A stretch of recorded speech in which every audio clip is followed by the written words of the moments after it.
الحلقة في القلب مشاعر أخفيها قد أشرقت الشمس عليها.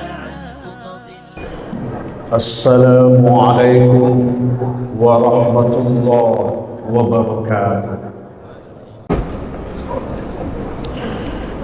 إن الحمد لله نحمده ونستعينه ونستغفره ونعوذ بالله من شرور أنفسنا ومن سيئات أعمالنا.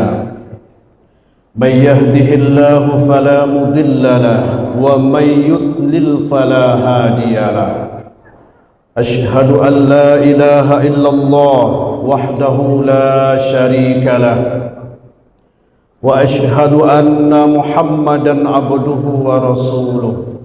اللهم فصل وسلم وبارك على هذا النبي الكريم وعلى آله وصحبه ومن تبعهم بإحسان إلى يوم الدين.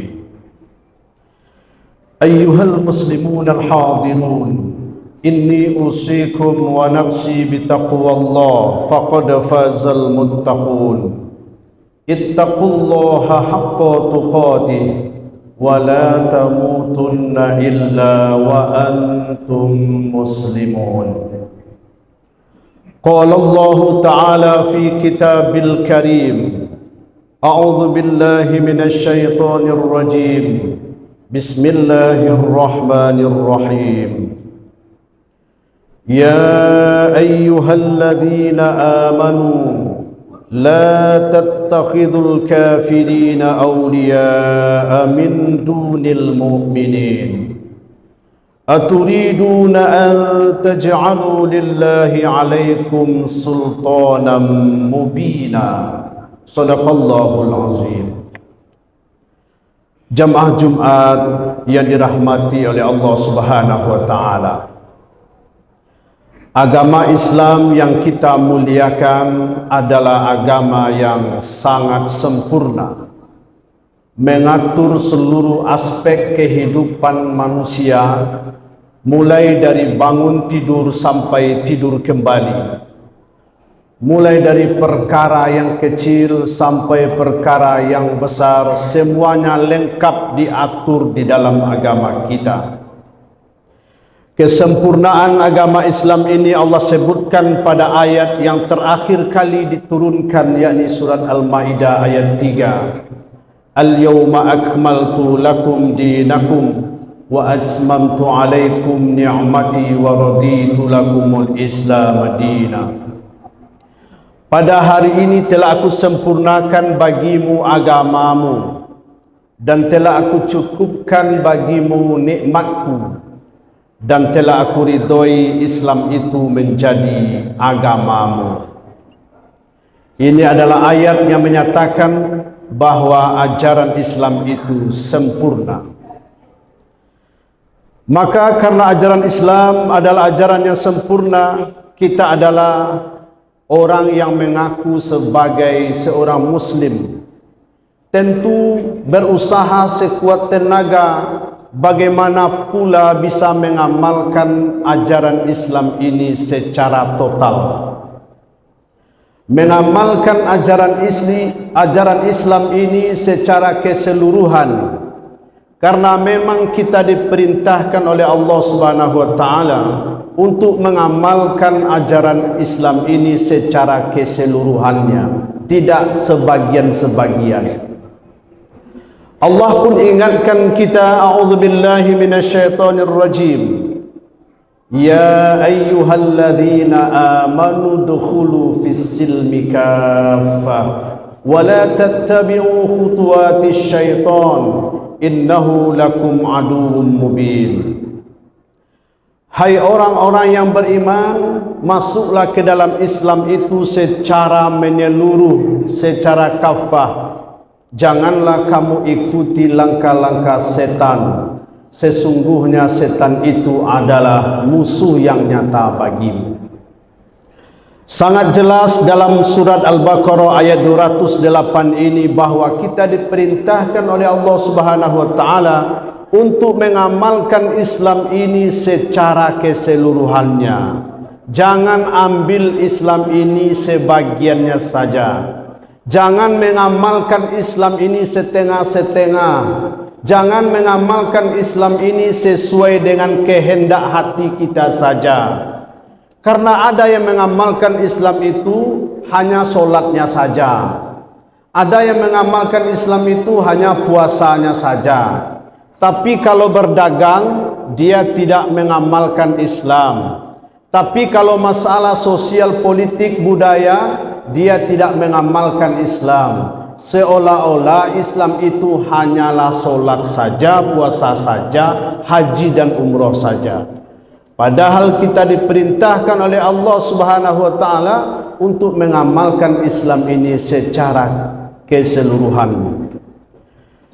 Jamaah yang dirahmati oleh Allah Subhanahu wa taala, misalkan dalam perkara politik, masih saja ada umat Islam yang alergi dengan politik.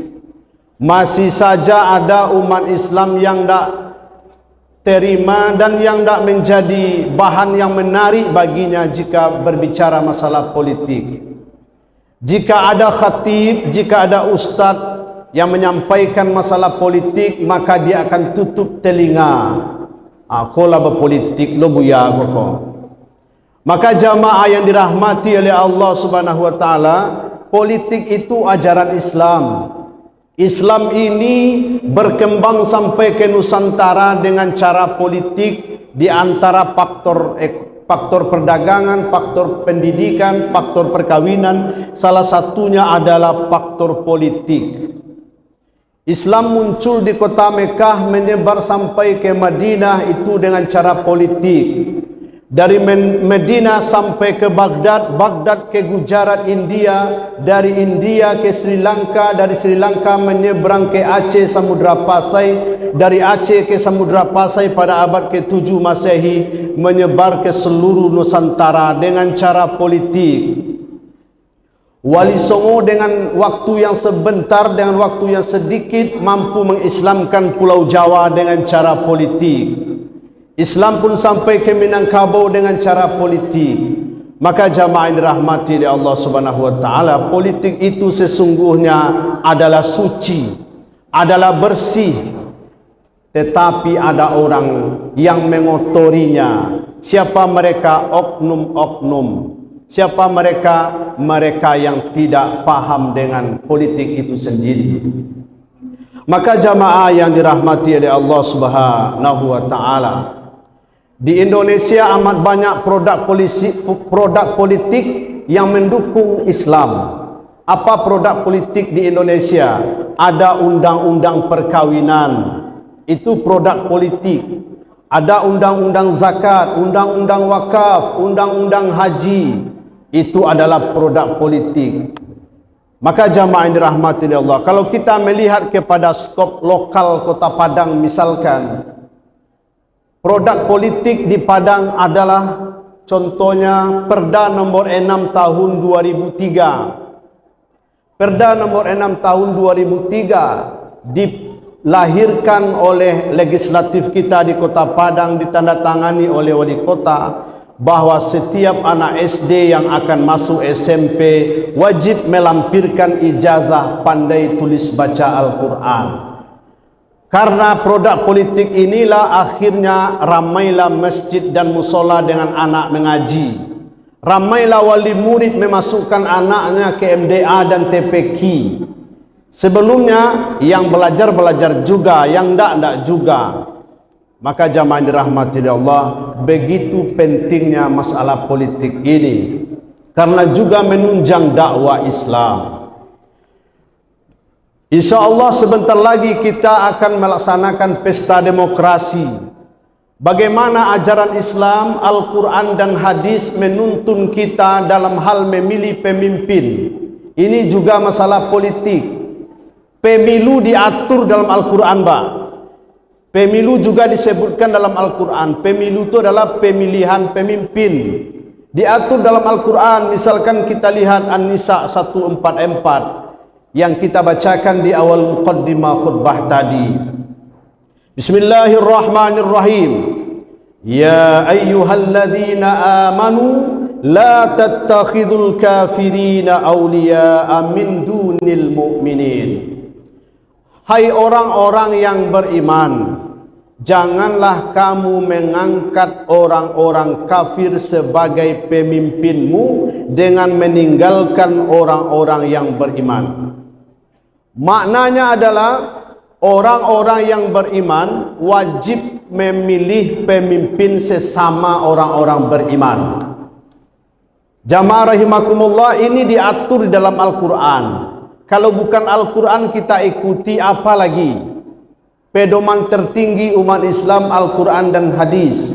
Al-Quran menyuruh kita, kalau kita mengaku orang beriman, mengaku sama-sama bernabi kepada Nabi Muhammad, mengaku sama-sama berkitab suci kepada Al-Quran, maka kita sebagai orang beriman mesti memilih calon pemimpin sama-sama orang beriman yang akidahnya sama dengan kita.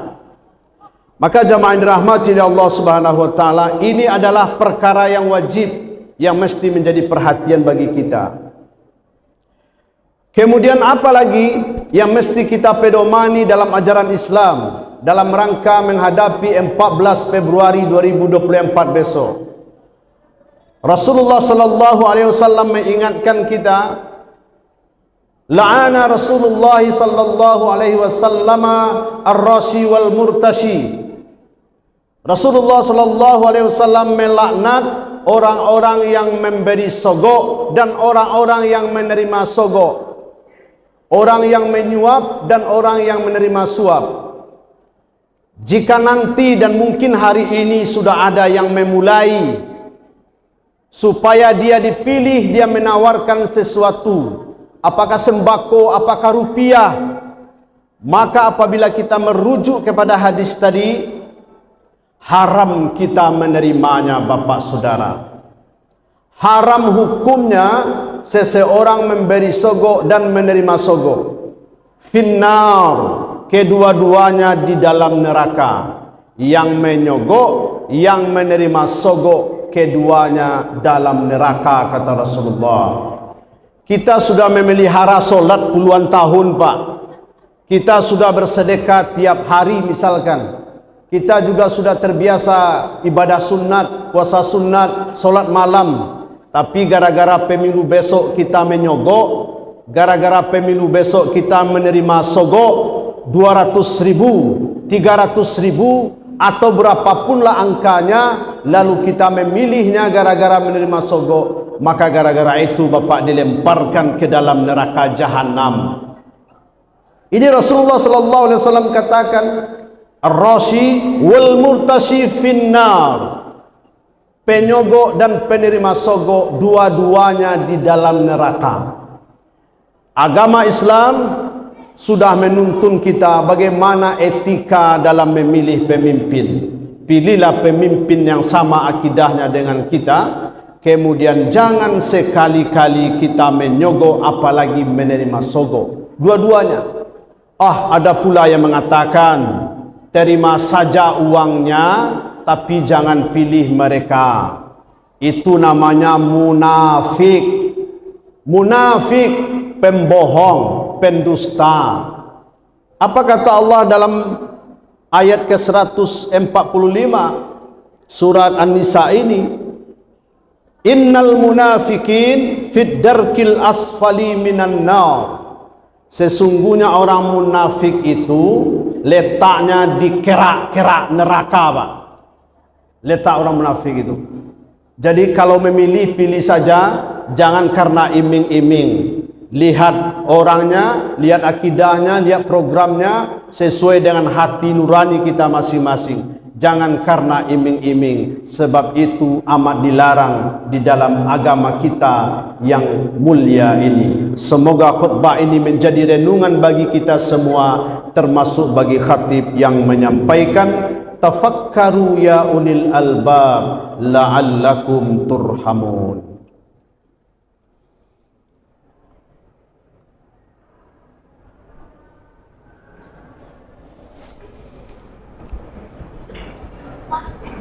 الحمد لله رب العالمين حمدا الشاكرين حمدا الناعمين حمدا يوافي نعمه ويكافي مزيدا يا ربنا لك الحمد كما ينبغي لجلال وجهك الكريم وعظيم سلطانك أشهد أن لا إله إلا الله وحده لا شريك له وأشهد أن محمدا عبده ورسوله اللهم فصل وسلم وبارك على هذا النبي الكريم وعلى آله وصحبه ومن تبعهم بإحسان إلى يوم الدين أيها المسلمون الحاضرون إني أوصيكم ونفسي بتقوى الله فقد فاز المتقون اتقوا الله حق تقاته ولا تموتن إلا وأنتم مسلمون قال الله تعالى أعوذ بالله من الشيطان الرجيم بسم الله الرحمن الرحيم